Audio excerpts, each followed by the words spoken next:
your English podcast. Hello, everyone. Welcome back to your English podcast, the perfect place to boost your English little by little with each conversation.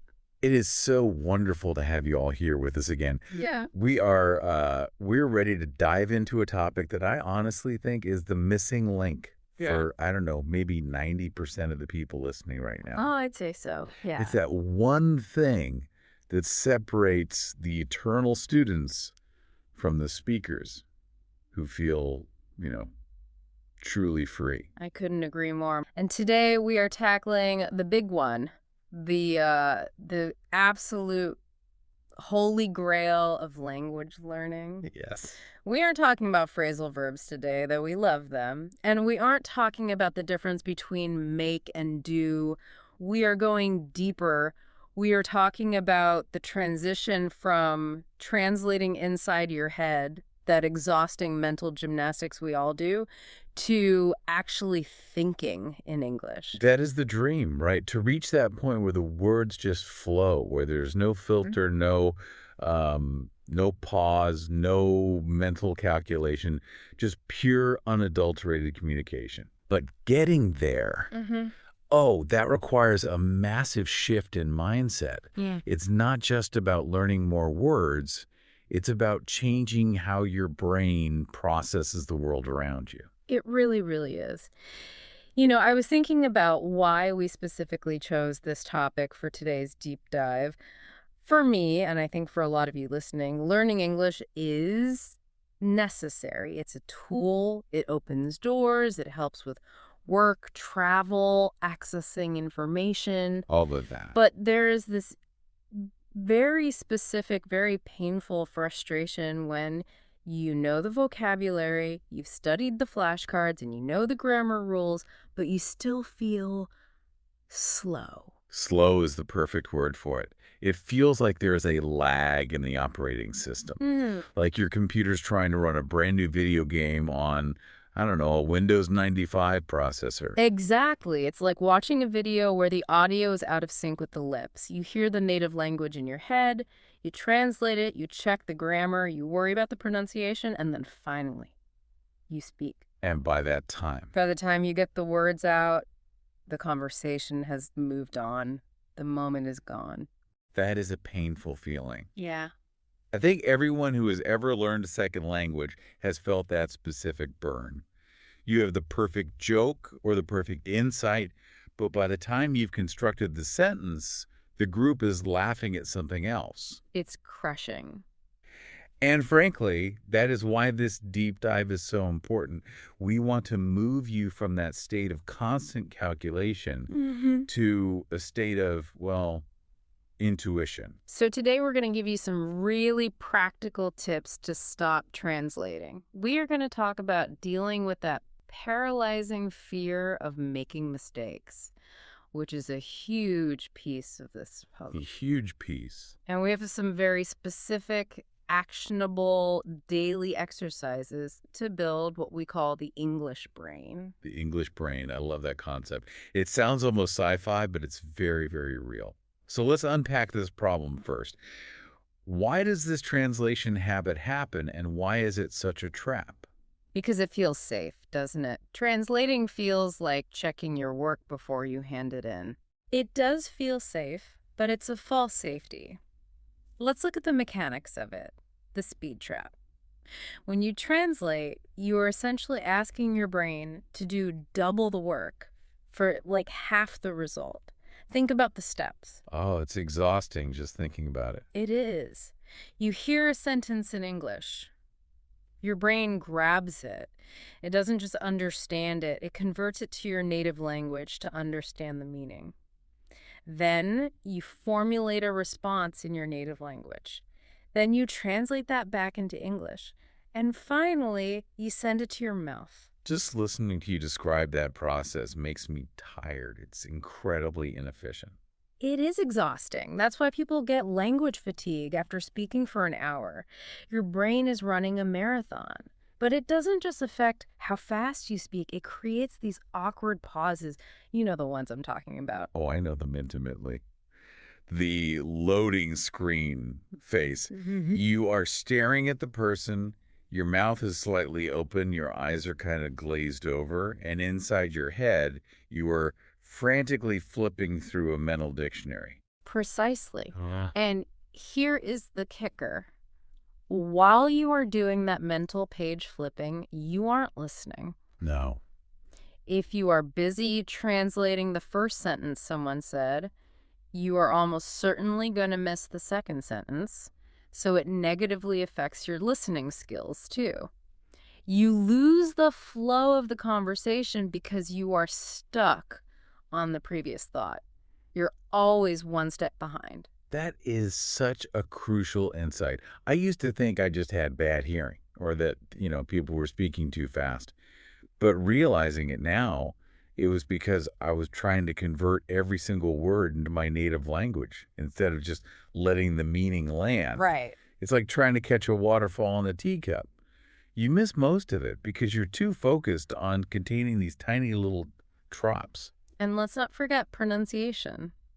When you are translating from your native tongue, you tend to carry over the sentence structure and the intonation of your native language into English. Oh, that's a great point. That is where a lot of heavy accents come from. Not just the sounds of the letters, but the whole rhythm of the speech. Your brain is singing a song in your native language, but using English lyrics. That is a beautiful way to put it. The melody is wrong, even if the words are right. I have definitely been there. I remember when I first started taking English seriously, I was so obsessed with being correct that I became a robot. An English robot. Yes, I would construct these perfect sentences in my head, subject, verb, object, correct preposition, but by the time I was ready to say them, the topic had changed 3 times. It impacted my confidence so much, I felt like I wasn't being myself. That's the worst part, isn't it? Losing your personality. You are this vibrant, interesting person in your first language, and then in English you become flat. Yes. I'm usually a funny person. I like to joke. I like to be quick-witted. But in English, I was this serious, slow, boring version of me. I felt like I was wearing a suit of armor that was 2 sizes too big. I just couldn't move. That is a very, very common experience. You feel like your personality is trapped behind this language barrier. Liberation, that is the word we are looking for today. When I finally started just letting go of the translation, even if the English wasn't perfect, I felt liberated. It's the word. I could make a joke. Maybe the grammar was wrong, but the timing was right. And people laughed. And that is the key. Yeah. Connection over perfection. For me, the journey was similar. I remember the specific day I realized I had been thinking in English. I was walking down the street, and it started to rain. Yeah. And in my head, I didn't think the sentence in my native language. I just thought, oh no, where's my umbrella? Just like that. It was instant. Yeah. And I actually stopped walking and thought, wait a minute. That was English. That is a magic moment. It's like unlocking a new level in a video game. The interface just disappears and you're suddenly in the game. It is. And the changes are tangible. My listening improved drastically because I wasn't filtering anymore. I could hear the emotion in people's voices, not just the data. I could hear sarcasm. I could hear humor. Right, the subtext. The subtext, yes. So I want to ask you, listening right now, yes, you with the headphones on, what is your most noticeable barrier to thinking in English? Do you feel that pause in your brain? Is it a fear? Is it a habit? Just take a second to identify what that wall feels like for you. Is it like a brick wall or is it just a fog? Recognizing the barrier is the first step to breaking it down. And speaking of barriers, we really need to talk about the mental blocks that keep us stuck in translation mode, because often it's not a lack of vocabulary, it's a mindset issue.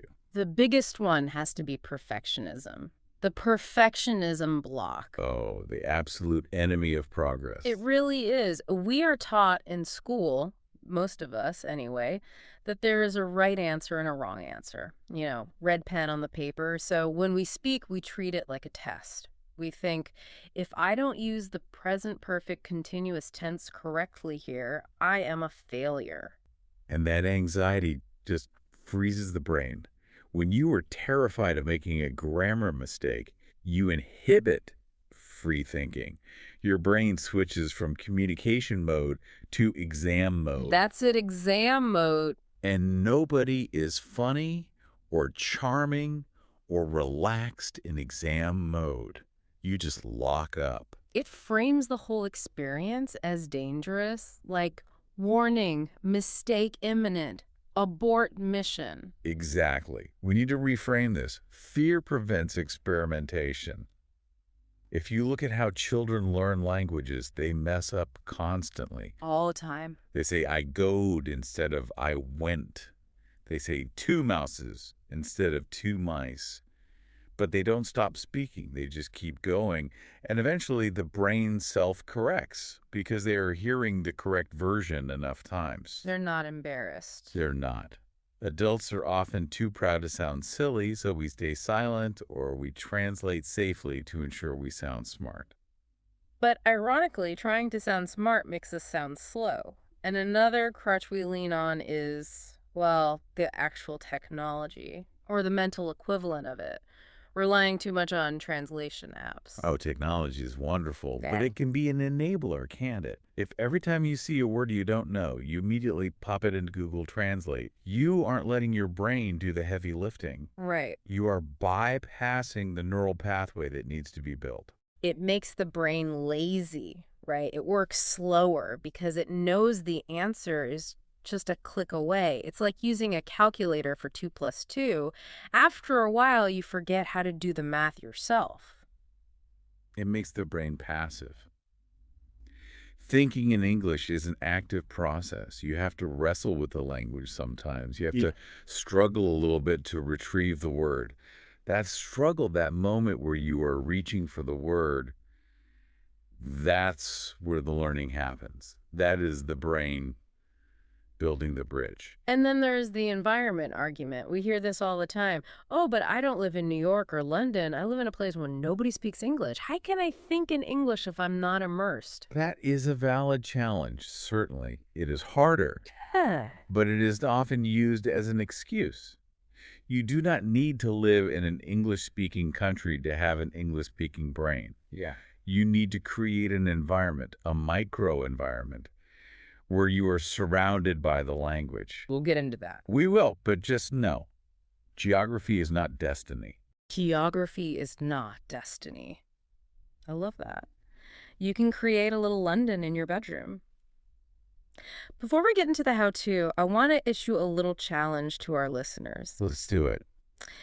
We want you to stop ignoring your mistakes or, hiding from them. We want you to interact with them. Write down your specific mistakes. If you say something wrong or if you catch yourself translating, just write it down. Analyze it once a week. Be a scientist of your own speech. Yes. Treat your English like a project, not a performance. That awareness is so powerful. And hey, if you are enjoying this deep dive into the English mindset and you want to keep training your brain with us, please consider subscribing to our channel. Please do. It really helps us out and ensures you don't miss these future episodes where we break down even more barriers. Absolutely. Join the family. Okay, let's get into the meat and potatoes. The step-by-step strategies. We have broken this down into levels, like a game, to make it easier to digest, because you can't just wake up one day and be fluent. Right. We cannot just flip a switch and say, think in English now. Right. It is a gradual process. So let's start with level 1, naming the world. This sounds simple, almost childish, but it is surprisingly effective. The advice is to start small. Look around the room right now, wherever you are. The bus, your kitchen, your office. Don't translate the objects. Just label them. For example, right now, I am looking at a lamp. And I see a microphone. I see a window. Exactly. It seems basic, but what you are doing is associating the object directly with the English word. You are cutting out the middleman, your native language. You aren't seeing the object, thinking the native word, and then translating. You see object, make English word. It's all about speed of retrieval. If you do this enough, when you see a table, your brain will scream, table, instead of your native word. So here's a mini exercise for you listening. Look up from your phone or away from the screen. Name 3 objects in your immediate vicinity, instantly, in English. Go. 1, No. 2, No. 3. Did you do it? If you did, congratulations. You just thought in English. You didn't translate mesa to table. You just saw the table and thought, table. Level 2 takes this a step further. Narration and self-talk. Okay, this is where people might look at you a little funny if you do it in public, but who cares? Maybe do this one at home initially. This is the speak aloud technique. You describe your actions as you are doing them. So if I'm making coffee, I'm saying, I am taking a cup. I am pouring the water. I'm opening the fridge. I am searching for the milk. You are connecting the physical action with the verb. Again, direct association. No translation needed. It feels a bit like being a sports commentator for your own boring life. He opens the door, he walks through the hallway, he trips over the cat. It does. But it forces your brain to retrieve vocabulary in real time. It builds that speed we talked about earlier. And it helps you find gaps. If you are narrating your cooking and you realize you don't know the word for whisk, you go find it. And now you will remember it because it was relevant to your action. It anchors the vocabulary in reality. Okay, moving up to level 3. This is a game changer for me personally. The dictionary switch. This is a crucial tip. If you are an intermediate learner or above, and if you are understanding this conversation, you definitely are, you need to stop using English to native language dictionaries. You must start using English dictionaries. Why is that so important? I think people are afraid they won't understand the definition. They fear the definition will use words they don't know, and then it's this infinite loop of searching. That is a risk, but it's a risk worth taking. Because when you look up a word and the definition is in your native language, you are reinforcing the translation habit. You are telling your brain, English is just a code for my language. Right. But when you read the definition in English, you are keeping your brain within the English framework. You are learning English through English. It forces you to process meaning without leaving the target language. It's immersion on a micro level. Plus, you often learn synonyms and other useful words in the definition itself. Exactly. You build a web of meaning. If you look up gigantic and the definition is very big, now you have connected gigantic to big in your brain. You haven't connected to your native word for big. That is thinking in English. Level 4 is about construction. Simple sentence construction. A lot of people try to be Shakespeare immediately.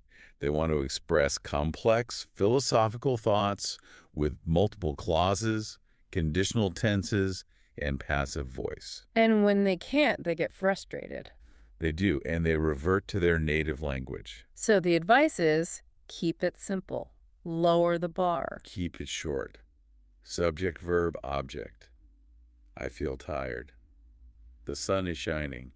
I want coffee.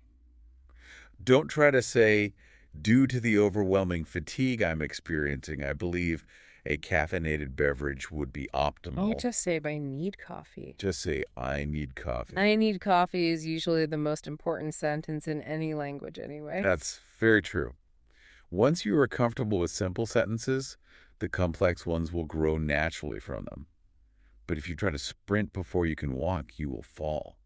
You build momentum with the simple stuff. And finally, level 5, the inner voice. This is the ultimate goal, developing that internal monologue. So instead of talking to ourselves out loud, like in level 2, we are now doing it quietly. Yes. Let's model this. If I'm sitting on a train looking out the window, my inner voice should sound like this. Look at those trees. They are very green. The train is moving fast today. I wonder what time I will arrive. I hope I didn't forget my keys. A stream of consciousness. Exactly. And it doesn't have to be profound. It just has to be in English. I think the key there is it doesn't have to be profound. My inner thoughts are usually just, I'm hungry, why is it so cold? Or did I leave the stove on? And that is perfectly fine English practice. Mm. The goal isn't to write a novel in your head. The goal is to process your reality in English. If you can complain about the weather in your head in English, you are thinking in English. So we have the strategies. But how do we fit this into our actual lives? We're busy people, we have jobs, kids, responsibilities. This brings us to section 4, immersion and lifestyle integration. We touched on this earlier. Creating that environment, you have to surround yourself. Practical ideas. Let's list a few. First, change the language settings on your phone. This is such an easy win. You look at your phone 100 times a day. If it says settings instead of your native word or loading or cancel, that is 100 mini lessons. So forcing it on yourself. You are. It forces your brain to accept English as a tool for function, not just a subject to study. Okay, what about watching movies? Without subtitles. Sure. Or, if you absolutely must, with English subtitles. Never native subtitles. Why never native subtitles? Because the brain is lazy. If you have native subtitles on, your brain will just read the native text. It's easier. You will ignore the English audio almost completely. You are just reading a book at the bottom of the screen while noises happen in the background. That is the truth. I realized I wasn't watching the movie. I was just reading the bottom of the screen. Now, here's a concept I love. The gym analogy. Treat English like a muscle. Exactly. You cannot go to the gym once a month for 5 hours and expect to get big muscles. You will just get sore, and you probably won't go back because it hurts so much. Regularity beats intensity. It is better to practice thinking in English for 10 minutes every single day than to study for 4 hours once a week. So we need daily exercise, and I have a specific ritual for this. The 30-minute rule. Oh, this sounds intense. What is it? It's a commitment. You decide on a time block. Say 30 minutes. It could be your commute or while you're at the gym or walking the dog. And for those 30 minutes, you are absolutely forbidden from translating. Cold turkey. Cold turkey. During this time, force all your internal monologue to be in English. If you can't find the word, you explain around it. But you do not switch back to your native language. That sounds hard, but effective. It creates a necessity. Your brain realizes, oh, we have to do this in English now, and it starts to adapt. It creates a survival mode for the language. Your brain is incredibly adaptive. If you force it to swim, it will swim. We can also use what we call domestic narration. This goes back to describing your actions, but using your chores as practice time. Chores are boring. English practice makes them productive. So while I'm scrubbing the dishes, I'm saying, I am washing the plate. This plate is dirty. Now it is clean. I am chopping the onions. I am crying because of the onions. The onions are attacking my eyes. It turns dead time into learning time. And it connects the language to physical sensation. The feeling of the water on your hands, the smell of the onions, that helps memory retention. I love that. Turning dead time into learning time. And hey, if you are finding these practical tips helpful, like the 30-minute rule or the domestic narration, please subscribe to our channel. Yes, please do. It really helps us create more content like this, and we want to help you reach that fluency. We appreciate every single one of you. Now let's get even more specific with section 5. Daily thinking exercises and routines. We talked about the gym analogy, but what is the actual workout plan? Let's look at the bookends of the day. Morning and evening. Start the day with thoughts in English. Before you even get out of bed, take 30 seconds. Today is Tuesday. I need to go to work. I want breakfast. I hope the coffee is good. Something like that. Simple plans. Before breakfast, I think about what I need to do today. It sets the tone. You are priming your brain to operate in English before the chaos of the day starts. And then the evening routine. You just recap the day, you're lying in bed, lights are out, replay the day's events in English. I went to the office, I had a good meeting, I ate a sandwich for lunch. It was a long day. It's like a debriefing. It is, and it helps with memory too. Right. And it ends your day in English, so your brain might even process English while you sleep. I have actually had dreams in English when I do that. It's weird, but cool. It feels like you've really leveled up when you dream in the language. That is a great sign of internalization. It means the language has entered your subconscious. Another technique is the practice meditation. This is a focused 2 to 3 minute mental monologue. Close your eyes. Don't think about nothing. Think about something, but narrate it. Describe your plans for the weekend. Describe a memory from your childhood. Just keep the flow going. And remember, the more you practice this, the faster the automaticity becomes. It's repetition. It's teaching your neurons which path to fire. And then there is the language diary. How is this different from just a regular diary? A regular diary is usually about feelings. A language diary can be about feelings, but the main goal is to record your linguistic successes and difficulties. So I would write down, today I successfully ordered coffee without translating. Yes, or today I couldn't remember the word for squirrel. Writing down your thoughts and goals in English helps solidify the language. It makes it concrete. And it gives you something to look back on. You can self-monitor. Exactly. Go back to your notes from last month. Correct your own mistakes. Mark your progress. You will be so surprised at how much you knew then versus what you know now. It prevents that feeling of, I'm not learning anything. You have proof that you are. That is really motivating. Seeing that tangible progress is huge. Now we have to talk about the real world. Section 6, overcoming difficulties and real-world application. Because it's one thing to talk to yourself in your kitchen. It's another thing to use English in the wild. The wild. I imagine lions and tigers, but really it's just ordering a latte at a busy cafe or asking for directions. Which can be just as scary. The barista is busy, there's a line of people behind you, the pressure is on. We need to apply this mindset outside the house. Give us some examples. Ordering that coffee. Describing your surroundings while walking to the bus. Looking up recipes in English. Well, recipes are great because if you get it wrong, your dinner tastes bad. High stakes. High stakes indeed. But let's share a story here. I recall a student who decided to switch her phone and all her Google searches to English. She needed to fix her sink. It was leaking. Oh, boy. So she looked up how to fix sink in English. She watched a YouTube video in English. She went to the hardware store. That's amazing. Did she fix it? She did.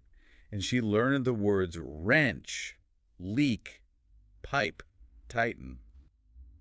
But more importantly, she used English to solve a problem. That cemented the language in her brain in a way a textbook never could. She didn't learn the word wrench to pass a test. She learned it to stop water from ruining her floor. That is the difference between studying and living. But what happens when you hit a wall? This is the #1 fear. What if I don't know the word? This is the strategy of describing the unknown. Circumlocution. Fancy word, simple concept. If you don't know the word, do not stop. Don't panic. And definitely don't get your phone out to translate. Describe it. So let's play a game if I forget the word for garage. You say, the place where I put my car. Or the house for the car. The car bedroom. The car bedroom works. The person will understand you. And you stayed in English. You kept the flow. What if I forget the word for umbrella? The thing I hold over my head when it rains to stay dry. Pineapple. The spiky fruit that is yellow inside and sweet. This is actually a really fun game to play. Describing things without naming them. It is. And it builds confidence because you realize I don't need to know every single word in the dictionary to communicate. I just need to be able to explain what I mean. That takes so much pressure off. You aren't paralyzed by one missing word. You have a workaround. It really does. And that brings us to psychological reframing. We need to talk about mistakes again because we hate them. They make us feel small. We hate them, but we need them. I have made so many embarrassing mistakes in languages I've learned. Do share. We need to hear that even experts make mistakes. Okay, here is one. I was learning a new language, and I was trying to tell my host family that I was embarrassed because I dropped a plate. But the word for embarrassed sounded very, very similar to the word for pregnant. Oh, no. Yes. So I stood in the middle of the kitchen holding a broken plate and announced to the whole family, I am so pregnant. That is a big difference. A massive difference. Everyone laughed. I turned bright red. But you know what? I never, ever forgot the word for embarrassed again. That's the thing. The emotion burns the memory in. Mistakes are a natural part of the process. Every mistake is a chance to get better. If you aren't making mistakes, you aren't trying hard enough. You are staying in your comfort zone. That is a powerful message. Even if progress feels slow, regular practice guarantees results. Trust the process. The brain is designed to learn language. It just needs the right conditions. Well, we have covered a lot of ground today. Let's wrap this up. Let's summarize. To master the mindset and start thinking in English, first, stop translating and start naming.